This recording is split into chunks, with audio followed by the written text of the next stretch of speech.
ಎಂತ ದಾರುಣವಾಗಿರುವಂತಹ ವರ್ತಮಾನವನ್ನು ಕೇಳ್ತಾ ಇದ್ದೇನೆ. ಅಂತ ಧೀರರು ಶೂರರು ನಮ್ಮವರು, ಬೆಂಕಿಯ ಚಂಡನ್ನೇ ಉಗುಳುವಂತಹ ಧೂಮ್ರಾಕ್ಷ ಗಾಳಿಯಿಂದ ಸತ್ತನಂತೆ. ನಮ್ಮವರಾಗಿರುವಂತಹ ಜನ್ಮ ಬ್ರಹ್ಮಚಾರಿಗಳಾಗಿರುವಂತಹ ಯಾವ ಕಾಲಕ್ಕೂ ಸಾವಿಲ್ಲದೆ ಹೋದಂತವರು ಅಲ್ಲ. ಬ್ರಹ್ಮಚರ್ಯವೇ ನಾಶವಾದಾಗ ಸಾವು ಬರುವಂತಹ ವರವನ್ನು ಪಡೆದವರು ಆ ತಂಡ ಮುಂದೆರನ್ನು ಸಹಿತ ಇವಳು ಕೊಂದು ತೆಗೆದಿದ್ದಾರಂತಲ್ಲ. ಸಹಿಸಲಿಕ್ಕೆ ಆಗುವುದಿಲ್ಲ, ಸಹಿಸಲಿಕ್ಕೆ ಆಗುವುದಿಲ್ಲ. ಹಾಗಾದರೆ ಇನ್ನೇಕೆ ತಡ? ಯಾರಿವಳು, ಏನಿವಳು ಎನ್ನುವುದನ್ನು ಸ್ವತಃ ನನ್ನನ್ನೇ ನಾನು ಪರೀಕ್ಷೆಗೆ ಒಡ್ಡಿಕೊಳ್ಳುವುದರ ಮೂಲಕವಾಗಿ ಅವಳಾರು ಹೇಳುವುದನ್ನು ನೋಡಬೇಕಾಗಿದೆ. ಅದಕ್ಕಾಗಿ ರಾಕ್ಷಸರ ಮೂಲಬಲವಾಗಿರುವಂತಹ ಕಾಲಕೇಯರು, ಗೂರ್ಛನರು ಮುಂತಾದ ನಮ್ಮ ಎಲ್ಲ ಸೇನೆಯನ್ನು ನೆರೆದುಕೊಂಡು ಹೋಗ್ತೇನೆ. ಹೇಗೆ ಶಂಕು, ಡಕ್ಕು, ಪಣವ ಮುಂತಾದವುಗಳನ್ನ ಪದ ಹರಿಸುತ್ತ ಘೋಷಣೆಯನ್ನು ಕೂಗುತ್ತಾ ಕಾದಂಬ ವನವೇ ಬಿರಿದು ಹೋಗುವಲಿದ್ದೇವೆ. ತುಂಬಿಕಿಸ್ತೇನೆ, ನೋಡೋಣ. ನೋಡ್ತೇನೆ.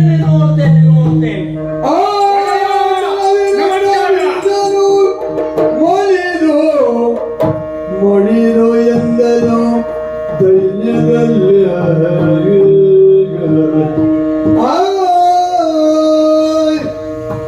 ಒಡೆಯ ನಮಸ್ಕಾರ ವಂದಿಸಿಕೊಂಡಿದ್ದೇನೆ.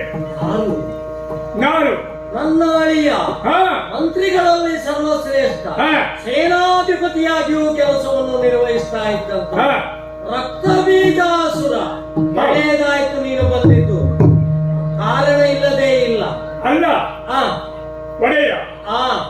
ಈ ರಕ್ತಬೀಜಾಸುರನಿಗೆ ತಿಳಿಯದೇ ಇರುವಂತಹದ್ದು ಇದು ಏನೋ ನಡೆದಂತೆ ಕಾಣ್ತಾ ಇದೆ. ಯಾಕೆ ಅಂದರೆ ಒಡೆಯನಾದಂತ ತಾವು ಈ ರಕ್ತಬೀಜಾಸುರನಿಗೆ ಅರಿಯದೆ, ಈ ಸೇನಾಧಿಪತಿಗೆ ತಿಳಿಯದೆ ಕೆಲವು ಸೇನೆಗಳನ್ನ ತೆಗೆದುಕೊಂಡು ಯಾವುದೋ ಮಾರ್ಗದಲ್ಲಿ ಹೋಗುತ್ತಿರುವಂತೆ ಕಾಣ್ತಾ ಇದೆಯಲ್ಲ. ಕಾರಣ ಇಲ್ಲದೆ ಇಲ್ಲ. ಕಾರಣ ಏನು? ಕೆಲವು ದಿನಗಳ ಹಿಂದೆ ಚಂಡಮುಂಡರು ಬಂದು ಅರುಹಿದ ವರ್ತಮಾನದಂತೆ ಕದಂಬವನದಲ್ಲಿ ಇರುವಂತಹ ಓರ್ವ ಹೆಣ್ಣನ್ನ, ತರುಣಿಯನ್ನ ನಾನು ಮೋಹಿಸಿದ್ದೇನೆ. ಅವಳನ್ನ ವಿವಾಹ ಆಗಬೇಕು ಎನ್ನುವಂತಹ ನಿರ್ಧಾರಕ್ಕೆ ಬಂದಾಗ ಸುಗ್ರೀವನನ್ನು ಸಂಧಿಯಾಗಿ ಕಳಿಸಿದ್ದೇನೆ. ಅವಳ ಪಂಥ ಇಷ್ಟೇ, ತನ್ನನ್ನು ಯಾರು ಗೆಲ್ಲುತ್ತಾರೆಯೋ ಯುದ್ಧದಲ್ಲಿ ಅವರನ್ನು ವಿವಾಹ ಆಗ್ತೇನೆ. ಹೆಣ್ಣೋರ್ವಳಿಗೆ ಯುದ್ಧ ವಿಹಿತವಲ್ಲ ಎನ್ನುವಂತಹ ಉದ್ದೇಶದಿಂದ ತಿಳಿ ಹೇಳಿದರೂ ಸಹಿತ ಸಂಧಿಯನ್ನು ಮುರಿದಿದ್ದಾಳೆ. ಆವಾಗ ನಾನು ಯುದ್ಧಕ್ಕಾಗಿ ನಮ್ಮವನೇ ಆಗಿರುವ ಧೂಮ್ರಾಕ್ಷನನ್ನು ಕಳಿಸಿದೆ.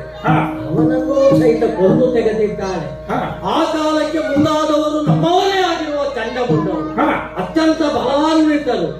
ಅವರು ಸಹಿತ ಹೋಗಿ ಯುದ್ಧವನ್ನು ಕೊಟ್ಟಾಗ ಅವರನ್ನು ಚಂಡಿಯಾಗಿ ಚಾಮುಂಡಿಯಾಗಿ ಮರ್ತಿಸಿದ್ದಾಳಂತೆ. ಹಾಗಾಗಿ ಯಾರಿವಳು ಇರುವುದನ್ನು ನೋಡಬೇಕಾಗಿದೆ.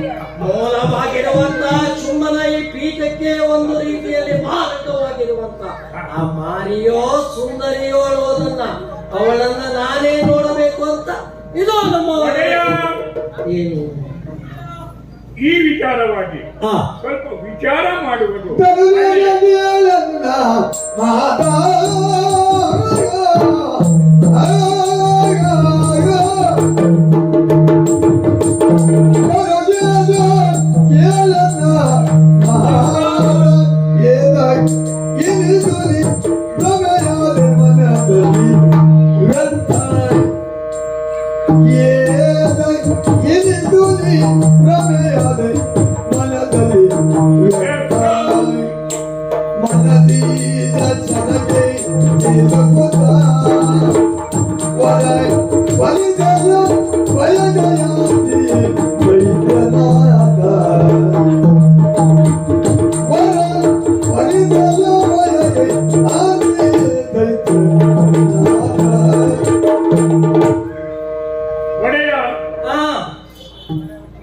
ಮೊದಲನೇದಾಗಿ ಹೇಳುವುದಾದ್ರೆ ಪರಸ್ತ್ರೀ ಬಯಸುವುದೇ ತಪ್ಪು.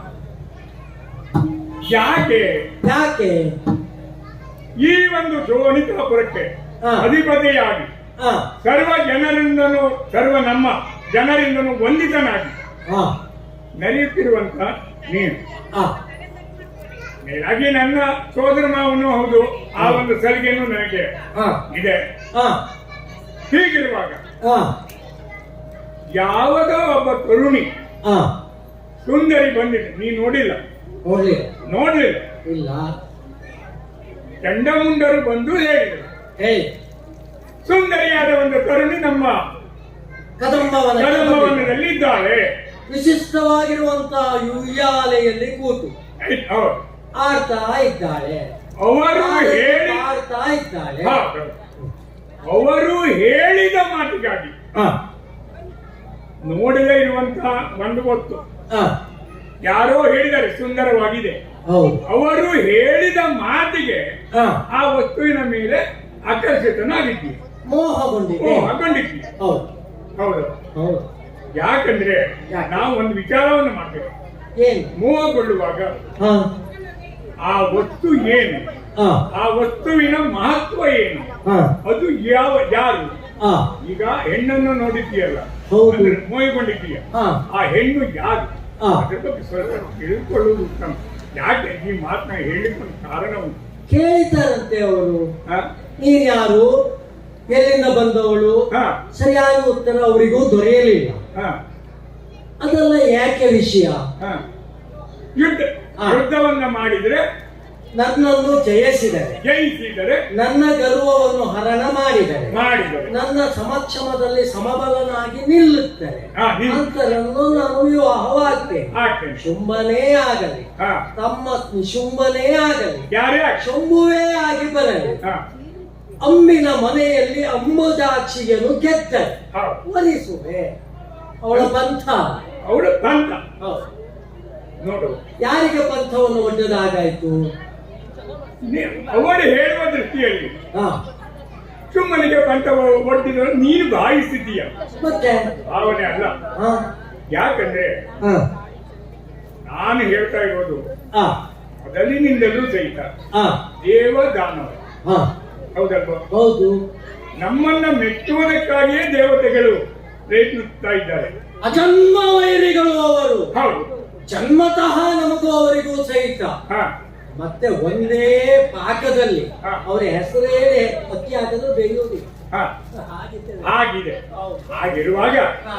ನಾವು ಅವಳು ಯಾರು ಯಾರು ಕೇಳಿದ್ರೆ ತರುಣಿ. ಅಲ್ಲ. ತರುಣಿಯಲ್ಲವಳಾದಿ ಅಲ್ಲ.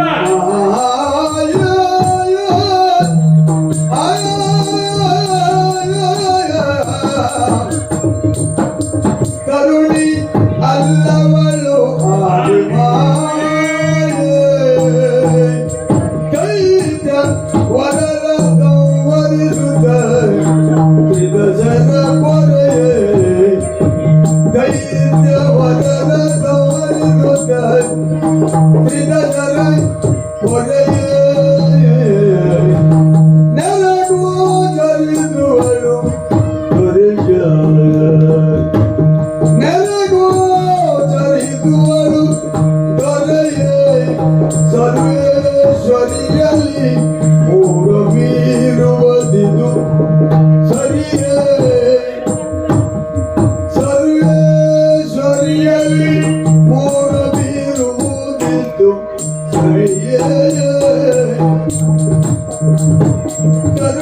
ಕರುಣಿಯಲ್ಲವಳಾದಿ ಮಾಯೆ ದೈತ್ಯವರರ ಗಮನಿಸುತ್ತ ತ್ರಿದಶರ ಪೊರೆಯೇ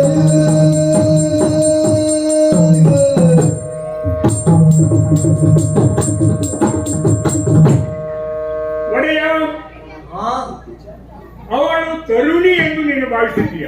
ಹೌದು. ಆದರೆ ಈವರೆಗೆ ನಡೆದಂತಹ ವಿದ್ಯಮಾನವನ್ನು ಅವಲೋಕಿಸಿದಾಗ ಹಾ ಅವರು ತರುಣಿ ಇರಬಹುದೇ, ಹಾ. ಯಾರು ಹೇಳುವುದನ್ನು ವಿಚಾರ ಮಾಡಬೇಕು. ಯಾಕೆ ನಾನು ವಿಚಾರ ಮಾಡಿ ಸಾಕಾಗ್ಲಿಲ್ವಾಗ? ಸಾಕಾಗಿದೆ. ಯಾರಾಗಾದ್ರೆ ಅವಳು ತರುಣಿಯಲ್ಲ, ಕೇಳುವಾಗಿದ್ದೆ ನಿನ್ನ ವಿಚಾರ ಏನು ಅಂತ ಕೇಳು. ಆದಿಶಕ್ತಿ, ಆದಿ ಮಾಯೆ, ದೇವತೆಗಳು ಆ, ನಮ್ಮ ಕುಲವನ್ನ ನಾಶ ಮಾಡುವುದಕ್ಕಾಗಿ ಆ, ಈ ರಾಕ್ಷಸರನ್ನ ಸಂಹರಿಸುವುದಕ್ಕಾಗಿ ಆ, ಆ ಶಕ್ತಿಯನ್ನ ಇಲ್ಲಿ ಕಳಿಸಿದ್ದಾರೆ. ಹಾಗಾಗಿ ಅವಳು ಸರ್ವೇಶ್ವರಿ ತಾಯಿ, ಆ. ಸರ್ವ ಜನರಿಗೂ ಅವಳು ತಾಯಿ. ಈಗ ಆ ಸರ್ವೇಶ್ವರಿ ಅವಳನ್ನ ಈಗ ನನಗೆ ಗೊತ್ತಾಗದೆ ಹೋದ ಹಾ ನನ್ನ ವಿಚಾರಕ್ಕೆ ಅಥವಾ ಆಲೋಚನೆಗೆ ಬರದೇ ಹೋದ ಹಾ ನೀನು ಆಲೋಚಿಸ್ತಾ ಇದ್ದಿ. ಹೌದು ಅವಳು ಸರ್ವೇಶ್ವರಿ, ಹೌದು ಅವಳು ಆದಿಮಾಯೆ. ಹಾರಿ ಮಾಡಿ ಈಗ ಒಪ್ಪಿಕೊಳ್ಳೋಣ. ಹಾ ಒಪ್ಪಿಕೊಳ್ಳಬೇಕಾದ್ರೆ ಒಂದಿಷ್ಟು ನಿದರ್ಶನಗಳು ಬೇಕಾಗ್ತದೆ. ಹಾ ಈಗ ಇವಳು ಇಂಥವಳು ಅನ್ನಬೇಕಾದ್ರೆ ಹೌದು ಒಂದು ಸ್ವತಃ ಅವಳು ಬರಬೇಕು. ಹೌದು. ಹಾಗೆ ಎಲ್ಲಿಯೂ ಅವಳು ಹೇಳಿಕೊಂಡದ್ದಿಲ್ಲ. ಹಾ ಅಲ್ಲದೆ ಹೋದರೆ ನಮಗೆ ಅದು ಅನುಭವಕ್ಕೆ ಬರಬೇಕು. ಹೌದು ಈಗ ಅವಳು ಆದಿಮಾಯೆ, ಹಾ. ಸರ್ವೇಶ್ವರಿ ಅಂತಿದ್ದಾರೆ. ಹಾ ಹೌದು ಅಂತ ಆದರೆ ಹೇಗೆ ಅವಳು ಸರ್ವೇಶ್ವರಿ? ಆ ಪ್ರಶ್ನೆಗೆ ಉತ್ತರ ಬರಬೇಕಲ್ಲ. ಅಲ್ಲ ಆ, ಈವರೆಗಿನ ವಿದ್ಯಮಾನವನ್ನು ನೋಡುವುದಿತ್ತು. ಏನು ವಿದ್ಯಮಾನ? ನೋಡು, ಆ, ಮೊದಲನೇದಾಗಿ ಆ, ಆ ಹೆಣ್ಣು ಅಲ್ಲೊಬ್ಬ ತರುಣಿ ಇದ್ದಾಳೆ ಆ. ಅಂತ ಹೇಳಿದ ತಕ್ಷಣ ಚಂಡಮುಂಡರು ಬಂದು ಹೇಳಿದ ತಕ್ಷಣ ನೀ ಕಳಿಸಿದ್ಯಾರನ್ನ ಸುಗ್ರೀವನನ್ನು ಕಳಿಸಿದ್ರು. ಸುಗ್ರೀವನ್ನ ಕಳಿಸಿದೆ. ಹೌದು. ಕಳಿಸುವಾಗ ಯಾವ ರೀತಿಯಲ್ಲಿ ಕಳಿಸಿದ್ದೆ? ಹೋಗಿ ಅವಳನ್ನ ಹೋಗುವಂತೆ ಎಲ್ಲ ದೂತನಾಗಿ ಹೋಗಿ ಹೋಗಿ ಅವಳ ಮನಸ್ಸನ್ನ ಪರಿವರ್ತಿಸಿ ಹಾ. ಸಾಮದಿಂದ ಅವಳನ್ನ ಕರೆದುಕೊಂಡು ಬರಬೇಕು. ಬರಬೇಕು. ಆ, ಅವನು ಹೋಗುವಾಗ ಹೋದ ರೀತಿಯೇ ಬೇರೆ, ಹಾ. ಬರುವಾಗ ಹೇಗೆ ಬಂದ? ಅವಳ ಅವನ ದೂತನಾಗಿ ನಿನ್ನಲ್ಲಿ ಬಂದ. ಹೌದು. ಹೌದಾ? ಹೌದು. ಹಾ, ಹೋಗಿ ಆ ವಿಚಾರ ಬೇಡ. ಅಲ್ಲ, ಹಾಗೆ ಬಂದ ಮಾತ್ರಕ್ಕೆ ಅವಳು ಸರ್ವೇಶ್ವರಿ ಅಂತ ಒಪ್ಕೊಳ್ಳಿಕ್ಕಾಗ್ತದೆಯೋ? ಆಗುದಿಲ್ಲ. ಹಾ. ಆ ವಿಚಾರವನ್ನು ಬಿಡು. ಬಿಡು. ಹಾ. ಮತ್ತೆ ಯಾವ ವಿಚಾರ? ಚಂಡಮುಂಡರು ಹೌದು. ಚಂಡಮುಂಡರು ಸಾಮಾನ್ಯ ಸಾಮರ್ಥ್ಯ ಇದ್ದವರು. ಅಖಂಡ ಬ್ರಹ್ಮಚರ್ಯಕ್ಕೆ ಹೆಸರು ಆದಂತ ಆದವರು ಬ್ರಹ್ಮಚರ್ಯ ಹಾಸವಾದವಿನ ಅವರು ಸಾಯುವಂತವನಲ್ಲ. ಅಲ್ಲ, ಬ್ರಹ್ಮನಿಂದಲೇ ಗದೆಯನ್ನು ಪಡೆದವರು. ಪಡೆದರು. ಹೌದು. ಅಂತ ಚಂಡಮುಂಡರೇ ಸಹಿತ ಆ, ಜಡೆಗೆ ಉರುಳಿದರು. ಅದು ಹೌದಾ? ಧೂಮ್ರಾಕ್ಷನು ಅವನೇನು ಸಾಮಾನ್ಯ ವ್ಯಕ್ತಿ. ಹಾಗೂ ಒಂದು ಪ್ರಶ್ನೆ ಬರ್ತದೆ. ಏನು? ಪರಾಕ್ರಮ ಅಂದರೆ ಎಷ್ಟು? ಏನು ಅದರ ತುರ್ಯಾವಸ್ಥೆ ಎಷ್ಟು? ಗರಿಷ್ಠವಾಗಿರುವಂತಹ ಮಿತಿ ಪರಿಧಿ ಎಷ್ಟು? ಈಗ ಚಂಡಮುಂಡರು ಪಡೆದಂತಹ ಪರಾಕ್ರಮವೇ ಸರ್ವಶ್ರೇಷ್ಠವಾದದ್ದು. ಪ್ರಶ್ನೆ ಬರ್ತದೆ. ಸರ್ವವನ್ನು ಆಳುತ್ತಿರುವಂತಹ, ಸರ್ವರನ್ನು ಸೋಲಿಸಿರುವಂತಹ ನನ್ನ ಮುಂದೆ ಅವರ ಪರಾಕ್ರಮ ಎಷ್ಟು ಅನ್ನೋದು ಬರುವುದಿಲ್ಲವೇ? ಆ ನೆಲೆಯಲ್ಲಿಯೂ ಅವಳು ಸರ್ವೇಶ್ವರಿ ಅಂತ ಒಪ್ಕೊಳ್ಳೋದು ಕಷ್ಟ ಆಗುತ್ತದೆ. ಹಾ, ಈಗ ನಿನ್ನ ಮಾತಿನ ಪ್ರಕಾರ ಒಪ್ಪಿಕೊಂಡು ಮಾತಾಡೋಣ. ಒಂದು ತರ್ಕ, ಒಂದು ಅವಳು ತರುಣಿ ನಾನು ಊಹಿಸಿದಂತೆ, ಇಲ್ಲ ಇನ್ನೊಂದು ಅವಳು ಮಾತೆ ಮಾಮಾಯಿ ಆದಿಶಕ್ತಿ ಸರ್ವೇಶ್ವರಿ. ಎರಡೂ ದೃಷ್ಟಿಯಿಂದಲೂ ನಾನು ಅವಳನ್ನು ವಿರೋಧಿಸುವುದೇ ಸರಿ. ಯಾಕೆ ಸರಿ? ಆಲೋಚಿಸುವೆ. ತರುಣಿಯಾಗಿರುವಂಥವಳು ಅವಳು ನನ್ನ ಅಧೀನ. ಒಪ್ಕೊಳ್ತೀಯೋ ನೀನು? 14 ಲೋಕದಲ್ಲಿರುವ ಸರ್ವರೂ ಸಹಿತ ನನ್ನ ಅಧೀನ. ನೀವು ಒಪ್ಕೊಳ್ತೀಯೋ ಇಲ್ಲ? ಒಪ್ಪಿಕೊಳ್ಳಿಲ್ಲ ಅಂತಂದರೆ, ಸರ್ವರೂ ಸಹಿತ ನನ್ನ ಆಧಿಪತ್ಯವನ್ನು ಒಪ್ಪಿಕೊಳ್ಳಿಲ್ಲ ಅಂತ ಆದರೆ ಅಲ್ಲಿಗೆ ನನ್ನ ಪೀಠಕ್ಕೆ ಅದು ತೊಂದರೆ ಅಲುಗಾಡಿದ ಹಾಗೆ ನನ್ನನ್ನು ಪ್ರಶ್ನಿಸುವವರು ಹುಟ್ಟಿದ್ದಾರೆ ಅಂತ ಆಗೋದಿಲ್ವೋ? ಆಗ್ತದೆ.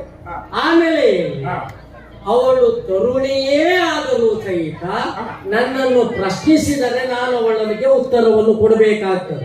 ಹೋರಾಡುವುದು ಅನಿವಾರ್ಯ. ಇನ್ನು ನಿನ್ನ ವಾದದ ಪ್ರಕಾರ ನಾವು ಆಲೋಚಿಸೋಣ. ಅವಳು ಸರ್ವೇಶ್ವರಿ ಮಾಯೆ ಅಂತಿಟ್ಟುಕೊಳ್ಳೋಣ. ಸರ್ವೇಶ್ವರಿ ಆದವಳು ಯಾಕೆ ಬಂದು ನೀನು ಆಲೋಚಿಸು. ನೀನೇ ಹೇಳ್ತಾ ಇದ್ದೀಯ ದೇವತೆಗಳ ಹುಯಿಲನ್ನು ಕೇಳಿ ಬಂದಳು. ಆವಾಗಲೂ ನಾವು ವಿರೋಧ ಮಾಡಬೇಕಾಗ್ತದೆ. ಯಾಕೆ? ನಮ್ಮ ಅಜನ್ಮ ವೈರಿಗಳಾಗಿರುವಂಥವರು ದೇವತೆಗಳು. ದೇವತೆಗಳ ಪರವಾಗಿ ಬಂದಿರುವಂಥವರು ನಮ್ಮ ವೈರಿಗಳೇ. ವೈರಿಗಳ ಮಿತ್ರರು ನಮ್ಮ ಪಾಲಿಗೆ ವೈರಿಗಳಾಗ್ತಾರೆ. ಹಾಗಾಗಿ ತರುಣಿಯಾಗಿ ನನ್ನನ್ನು ಪ್ರಶ್ನಿಸಿದರೆ ಈ ಪೀಠವನ್ನು ಅಲುಗಾಡಿಸಿದ ಹಾಗೆ ಆಗ್ತದೆ. 14 ಲೋಕದಲ್ಲಿರುವ ಪ್ರತಿಯೊಂದು ಜಂತುವು ಸಹಿತ ಈ ಸುಮ್ಮನ ಅಧಿಪತ್ಯದಲ್ಲಿದ್ದಂಥವರು ಒಬ್ಬರು ನನ್ನ ಆಜ್ಞೆಯನ್ನು ಮೀರಿದರು ಅಂತಾದರೆ ನನ್ನ ಪ್ರಭುತ್ವಕ್ಕೆ, ರಾಜತ್ವಕ್ಕೆ ಅದು ಒಂದು ತೊಂದರೆ. ಹಾಗಾಗಿ ನಾನು ಅದನ್ನು ವಿರೋಧಿಸ್ತೇನೆ. ಒಂದು ವೇಳೆ ನೀನು ಊಹಿಸಿದಂತೆ ಸಹಿತ ದೇವಿಯಾಗಿಯೇ ಬಂದಿದ್ದಾಳೆ, ಸರ್ವೇಶ್ವರಿಯಾಗಿ ಬಂದಿದ್ದಾಳೆ ಅಂತಂದರೆ ಅವಳು ದೇವತೆಗಳ ಪರವಾಗಿ ಬಂದ ಮೆಚ್ಚಿಕೊಂಡಿದ್ದಾಳೆ ಅಂತಾದರೆ ಹಾ. ಆಗಲೂ ನಾನು ವಿರೋಧಿಸ್ತೇನೆ. ಹೀಗೆ ತರುಣಿಯಾದರೂ ವಿರೋಧಿಸ್ತೇನೆ, ದೇವಿಯಾದರೂ ವಿರೋಧಿಸ್ತೇನೆ. ವಿರೋಧಿಸುವುದು ನನ್ನ ಜಾಯಮಾನ. ಒಡೆಯ ಆ, ವಿರೋಧಿಸುವುದು ನಿಮ್ಮ ಜಾಯಮಾನ ಅಂತ ನೀವು ಹೇಳ್ತಾ ಇದ್ದೀರಿ. ಆ, ಆದ್ರೆ ನನ್ನ ಒಂದು ಮಾತು ಏನು ಗೊತ್ತಾ? ಬಿಡು ಮನದ ಬಿಡು ಮನದ ಮೂರ್ಖತೆಯ ತ್ರೈ ಜಗದೊಡದಿ ಚರಣಗೆ ಭಕ್ತಿಯಿಂದಲೇ ಮೊಡ ಮಾಡುತ್ತಾಗ ತ್ರೈ ಜಗದೊಡದಿ ಚರಣಗೆ ಭಕ್ತಿಯಿಂದಲೇ ಒಡ ಮಾಡುತ್ತಾಗ ಪಡೆದವಳ ಕಾರುಣ್ಯದಲ್ಲಿ ಧಾತ್ರಿಯಲ್ಲಿ ಜಡಜ ಪೀಠನ ವರನ ದರದಲ್ಲಿ ಪಡೆದು ಸುಖವನ್ನು ಬಾಳು ಎನ್ನುತ್ತಲೇ ಆ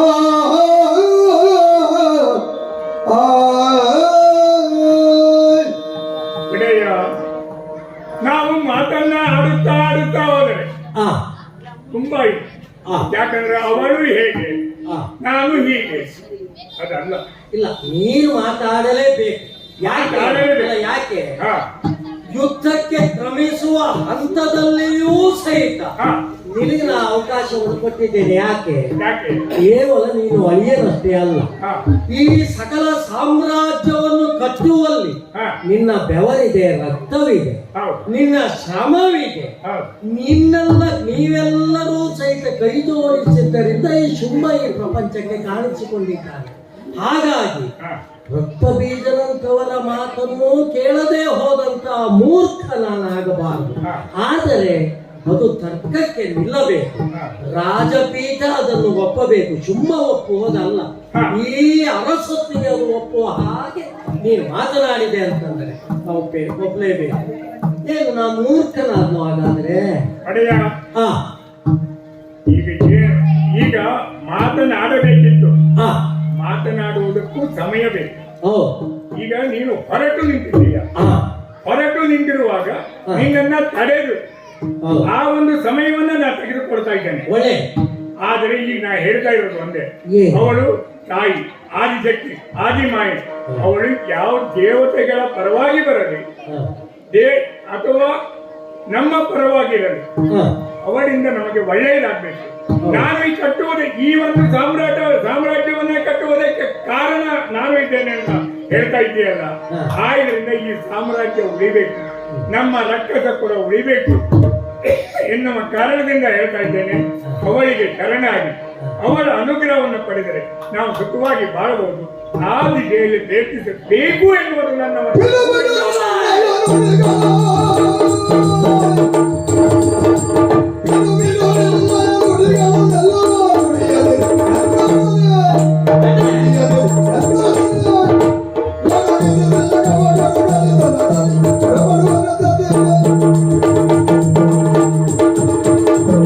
ಸಾಮ್ರಾಜ್ಯದ ಆಧಿಪತ್ಯವನ್ನು ಕಟ್ಟುವುದಕ್ಕೆ ಒಬ್ಬ ಸೇವಕನಾಗಿ ದುಡಿದವ ನನ್ನ ಅಳಿಯ ಎನ್ನುವಂತ ಅಭಿಮಾನದಿಂದ ಮಾತನಾಡಿದರೆ ಏನು ಹೇಳ್ತಾ ಇದ್ದೀಯ? ಇಲ್ಲಿಯವರೆಗೆ ಎಲ್ಲಿ ತಲೆಮರೆಸಿಕೊಂಡಿದ್ದೀಯೇನೋ? ಅತ್ಯುತ್ತಮ ಸಂಘಟಕ ಎನ್ನುವಂತಹ ಅಭಿಪ್ರಾಯ ನಿನ್ನ ಮೇಲಿತ್ತು ನನಗೆ. ಆದರೆ ಈ ಹೊತ್ತಿಗೆ ಅದನ್ನು ತೊಳೆದುಕೊಂಡು ಬಿಟ್ಟೇನೆ. ಯಾಕೆ? ಒಬ್ಬ ಉತ್ತಮ ಸಂಘಟಕನೋರ್ವನ ಆ ಚರ್ಯ ಹೇಗಿರಬೇಕು? ಕಾರ್ಯಕ್ಕೆ ಅಭಿಮುಖವಾಗುವ ಸಂದರ್ಭದಲ್ಲಿಯೇ ಬಂದು ಅದನ್ನ ತಿಳಿ ಹೇಳಿದರೆ ಅವ ಅತ್ಯುತ್ತಮವಾದ ಸಲಹೆಗಾರ. ನಾವು ಅಡಿಕ್ಟ್ ಆಗಿದೆ, ಎಷ್ಟೋ ದೂರ ಕ್ರಮಿಸಿ ಬಂದಿದ್ದೇವೆ. ನಮ್ಮವರಾಗಿರುವಂತಹ ಧೂಮ್ರಾಕ್ಷ, ನನ್ನ ಸಹೋದರರಂತಿರುವಂತಹ ಚಂಡಮುಂಡ, ಇವರೆಲ್ಲ ಅಳಿದು ಹೋಗಿದ್ದಾರೆ. ಎಷ್ಟೋ ರಾಕ್ಷಸರು ಹತರಾಗಿ ಹೋಗಿದ್ದಾರೆ. ಇಂತಹ ಸಂದರ್ಭಕ್ಕೆ ಬಂದು ನನಗೆ ಸಲಹೆಯನ್ನು ಕೊಡ್ತಾ ಇದ್ದೀಯ. ಮುಚ್ಚಬಾಯ್, ನೀನು ಇದನ್ನೇ ಮೊದಲಾಗಿ ಯಾಕೆ ಬಂದು ಹೇಳಲಿಲ್ಲ? ಯಾವ ಕಾಲಕ್ಕೆ ನಾನು ಸುಗ್ರೀವನನ್ನ ಕಳಿಸಿದನೋ ಆ ಸಂದರ್ಭಕ್ಕೆ ಬಂದು ಮಾವ ಇದು ಸರಿಯಾದ ದಾರಿಯಲ್ಲ, ಅವಳು ಯಾರು ಹೇಳುವುದನ್ನ ನೀನೇ ಹೋಗಿ ಮೊದಲು ಆಲೋಚಿಸಿ ಪರೀಕ್ಷಿಸಿ ನೋಡು ಅಂತ ಹೇಳಬಹುದಿತ್ತು. ತರುಣಿಯೇ ಆಗಲಿ, ದೇವಿಯೇ ಆಗಲಿ, 14 ಲೋಕದ ಒಡೆಯನನ್ನ ಯಾವನು ಪ್ರಶ್ನಿಸ್ತಾ ಇದ್ರು ಅದು ನಮ್ಮ ಅಸ್ತಿತ್ವವನ್ನೇ ಅಲುಗಾಡಿಸಿದ ಹಾಗೆ. ದಾನವ ಸಾಮ್ರಾಜ್ಯವನ್ನು ಅಲುಗಾಡಿಸಿದ ಹಾಗೆ ನಿನ್ನಲ್ಲಿ ಕೇಳ್ತೇನೆ ನಾನು. ಈಗ ಹೋಗಿ ತಲೆಯಾಗಿ ಅವಳ ಪಾದದಲ್ಲಿಟ್ಟು ನಮಸ್ಕರಿಸಬೇಕು. ಮೊಚ್ಚಬಾಯ್ 14 ಲೋಕದ ಅಧಿಪತ್ಯವನ್ನು ಸ್ವೀಕರಿಸಿರುವಂತಹ, ನಿಷೇಧ ಮಾರ್ಗದಲ್ಲಿಯೇ ಮುಂದಡಿಯನ್ನು ಇಟ್ಟಿರುವಂತಹ, ವಿಧಿಯನ್ನ ವಿರೋಧಿಸುವಂತಹ ಈ ದಾನವರಿಗೆ, ರಾಕ್ಷಸರ ಉತ್ಕರ್ಷಕ್ಕೆ ನಾನಡೆದ ಮಾರ್ಗವೇ ಸರಿಯಾದ ಮಾರ್ಗ. ನೀನು ಅಂಜುಬುರುಕನಾಗ್ತಾ ಇದ್ದೆ ಅಲ್ವೋ? ಹೇಳಿ ಹೆಮ್ಮೇಡಿ ಜೊತೆ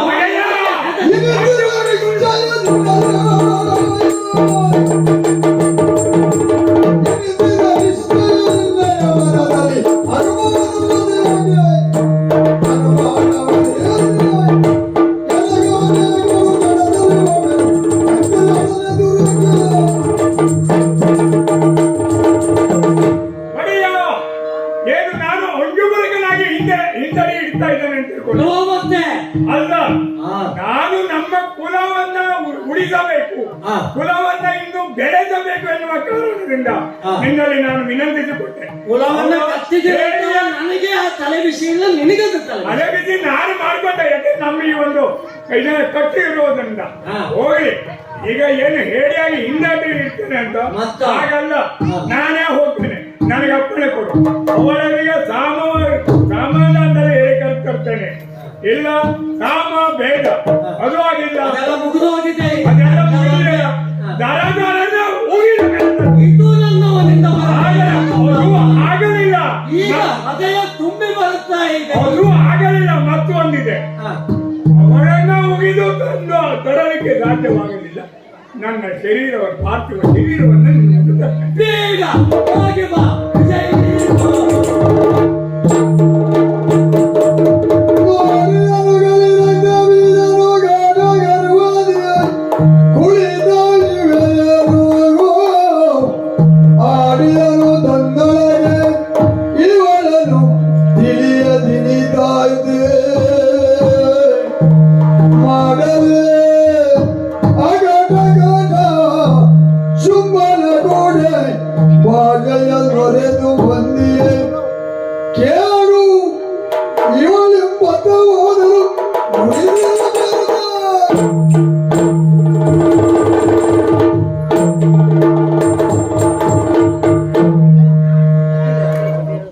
ಸತ್ಯವನ್ನ ಹೇಳಿದರೆ ಆ ಸತ್ಯತೆಯ ಅರಿವನ್ನು ಮೂಡಿಸಿಕೊಳ್ಳುವಂತಹದ್ದು ಬುದ್ಧಿವಂತರ ಲಕ್ಷಣ. ಹೌದಪ್ಪ. ಆದರೆ ನಮ್ಮ ಒಡೆಯನಿಗೆ ಆಗಿರುವುದೇನು? ಏನು? ಹೆಣ್ಣಿನ ವ್ಯಾಮೋಹ ಈಗ ತಲೆ ಹತ್ತಿಬಿಟ್ಟಿದೆ. ಅವರು ವರ್ಣಿಸಿದರು, ಇವನ ಅದನ್ನು ತಲೆ ಹತ್ತಿಬಿಟ್ಟಿದ.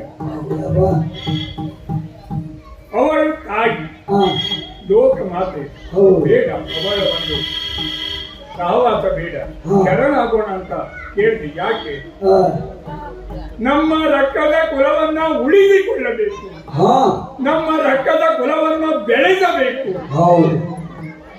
ಯಾಕಂದ್ರೆ ಕೇವಲ ಬೈರತ್ವದಲ್ಲೇ ಹೋದರೆ ಯಾವ ಕುಲವು ಬೆಳೆಯಲಾಗ ಬಡಿ ಇದೇ ಆಗ್ತದೆ.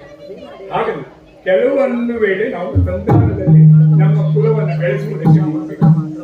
ಆದ್ರೆ ಇದು ಯಾವುದು ತುಂಬನಿಗೆ ಆಗಲೇ ಎಷ್ಟು ಹೇಳಿದರು ತನ್ನ ಹಠ ಹೋಗಲೇಬೇಕು. ಹೌದು, ಇಲ್ಲ ಅಂದ್ರೆ ನೀ ಹೇಳಿ ಹಾಗೆ ಹೀಗೆ ಅಂತ ಹೇಳಿ ನಾವು ಹಾಗಲ್ಲ. ಅವಳು ಯಾರು ಎನ್ನುವ ಅರಿವು ನನಗಿದೆ ಅಲ್ಲ. ಆದ್ರೆ ನಾ ಏನ್ ಮಾತಾಡ್ಬೇಕು, ಆದ್ರೆ ಏನ್ ಮಾಡೋದು?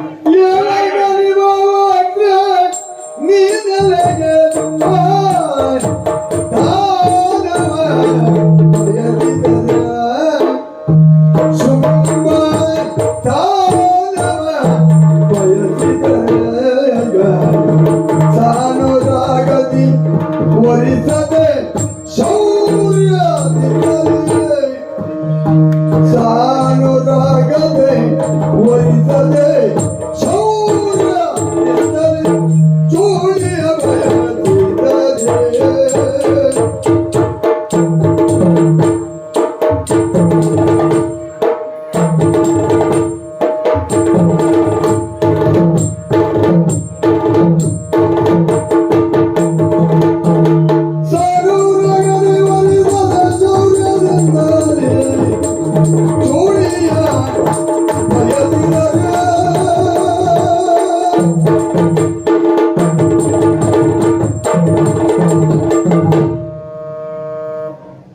ತಾಯಿ. ಹಾ ಹಾ ಯಾಕಂದ್ರೆ ತಾಯಿ ಅಂತ ನಾನು ಸಂಬೋಧಿಸುವುದಕ್ಕೂ ಕಾರಣ ಉಂಟು. ಏನು? ನಮ್ಮಲ್ಲಿ ಕೆಲವರು ಬಂದ್ರು ಹಾ ತರುಣಿಯವರುಗಳು ಇದ್ದಾಳೆ ಅಂತ. ಹಾ. ಆದ್ರೆ ನೀನು ತಾಯಿ, ಲೋಕಮಾತೆ, ಜಗನ್ಮಾತೆ, ಆದಿಶಕ್ತಿ ಎನ್ನುವಂತ ಅರಿವು ನನಗಿದೆ. ಹಾ ತಾಯಿ, ಹ್ಮ್ ಮಕ್ಕಳಲ್ಲಿ ತಾಯಿ ಎರಡು ವಿಭಿನ್ನ ರೀತಿಯಲ್ಲಿ ನಡೆದುಕೊಳ್ಳುವುದಿಲ್ಲ. ಹ್ಮ್ ಹಾ ಆದ್ರೆ ತಾಯಿಯಾದ ನೀನು ಹ್ಮ್ ಇಲ್ಲಿ ಎರಡು ರೀತಿಯಲ್ಲಿ ನಡೆದುಕೊಳ್ಳುವುದು ಯಾಕೆ? ಕರ ಅಲ್ಲ, ಹೇಗೆ? ಕರವಲ್ಲ. ಎರಡು ರೀತಿ ಹೇಗೆ? ಹೇಗೆಂದ್ರೆ ಹೇಗಾಯ್ತು? ದೇವತೆಗಳು ನಿನ್ನ ಮಕ್ಕಳೇ, ಹಾ ನಾವು ನಿನ್ನ ಮಕ್ಕಳೇ. ಅವರ ಉದ್ಧಾರಕ್ಕಾಗಿ ನಮ್ಮ ಅಳಿವು ಯಾಕೆ? ನಮ್ಮನ್ನು ಉದ್ಧರಿಸುವುದು ತಾಯಿ ಕರ್ತವ್ಯ ಅಲ್ಲ. ಹಾ ಅಯ್ಯ, ಹ? ದೈತ್ಯನಾಗಿದ್ದೀಯ. ಹ? ನಿನ್ನ ನಾಮಧೇಯ ಏನು? ಹ? ರಕ್ತ ಬೀಜ. ಹೌದು, ಈಗಾಗಲೇ ಅರಿತುಕೊಂಡಿದ್ದೇನೆ. ಬರಬರಾನ್ವಿತ ರಕ್ತ ಬೀಜ. ಹೌದು, ಹೌದು. ಇಬ್ಬಗೆಯ ನೀತಿಯನ್ನು ಅನುಸರಿಸುತ್ತಿದ್ದೇನೆ ತಾಯಿಯಾಗಿ ಅಂತ ಆಡ್ತಾ ಇದ್ದೀಯ ಅಂದ್ರೆ ನೀನು ನನ್ನಲ್ಲಿರುವಂತಹ ಮಾತೃತ್ವವನ್ನು ಅರಿತಿದ್ದಿ. ಹೌದು. ಮತ್ತೆ ತಾಯಿ ಅಂದ್ರೆ ಹಾಗೆ ಅಲ್ವೇ? ಹ? ಮಕ್ಕಳಲ್ಲಿ ಒಳ್ಳೆಯವರು ಇರ್ತಾರೆ, ಕೆಟ್ಟವರು ಇರ್ತಾರೆ. ಹ? ನಾನು ಲೋಕಕ್ಕೆ ತಾಯಿಯಾಗಿರುವ ಕಾಲಕ್ಕೆ ಹ. ಅನೇಕ ದುಷ್ಟತನವನ್ನು ನೋಡಿದ್ದೇನೆ, ಶಿಷ್ಟತನವನ್ನು ನೋಡಿದ್ದೇನೆ. ನಿಜ. ದುಷ್ಟರನ್ನು ಶಿಕ್ಷಿಸುವುದು ತಾಯಿಯ ಕರ್ತವ್ಯ. ಯಾಕೆಂದ್ರೆ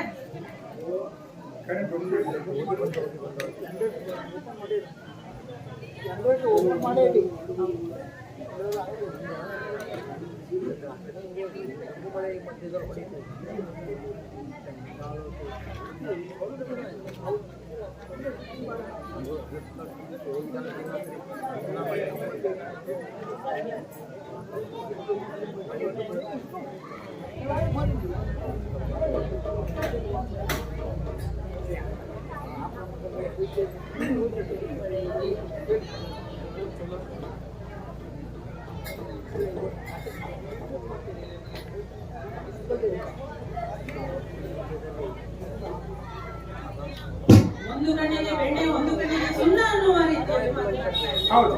ಆದ್ರೆ ತಾಯಿ ಮಾಡಬೇಕಾದದ್ದೇನು?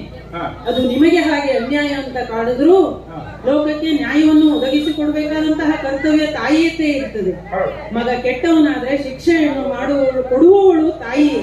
ಅದು ತಾಯಿಯ ಕರ್ತವ್ಯವಾಗುತ್ತದೆ. ಅದು ಎಲ್ಲಿಯವರೆಗೆ ಬಾಯಿ ಮಾತಿನಲ್ಲಿ ಅಥವಾ ಉಪದೇಶಗಳಿಂದಲೂ ಸಾಧ್ಯವಾಗದಿರುವ ಕಾಲಕ್ಕೆ ಪೆಟ್ಟನ್ನೇ ಕೊಟ್ಟು ಹೇಳಬೇಕಾಗುತ್ತದೆ. ಈಗ ನೀವು ಅಲ್ಲದೆ ಮಾಡಿದ್ದೇನೆ, ಈಗಾಗಲೇ ಸಾಕಷ್ಟು ಬಾರಿ ಹೇಳಿ ಕಳುಹಿಸಿದ್ದೇನೆ.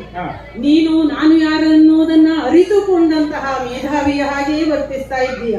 ಹಿಂದೊಬ್ಬೆ ಬಂದ ಶುಂಭನ ಸಚಿವನಾದಂತಹ ಸುಗ್ರೀವ ಎನ್ನುವನು, ಅವನು ಅದೇ ರೀತಿಯಲ್ಲಿ ಮಾತಾಡಿದ.